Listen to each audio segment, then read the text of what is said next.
எத்தனை பேருக்கு இந்த முருகர் சாங் பிடிக்கும்னு கமெண்ட் பண்ணுங்க. கள்ளமில்லாமல் வரும் அடியவர்க்கு அடியவர்க்கு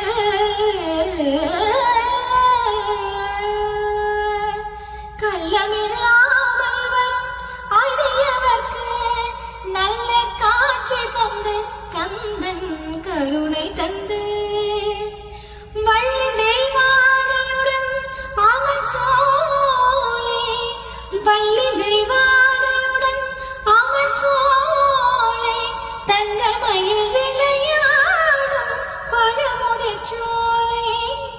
மயில் விளையாடும் பழமுதிர்ச்சோலை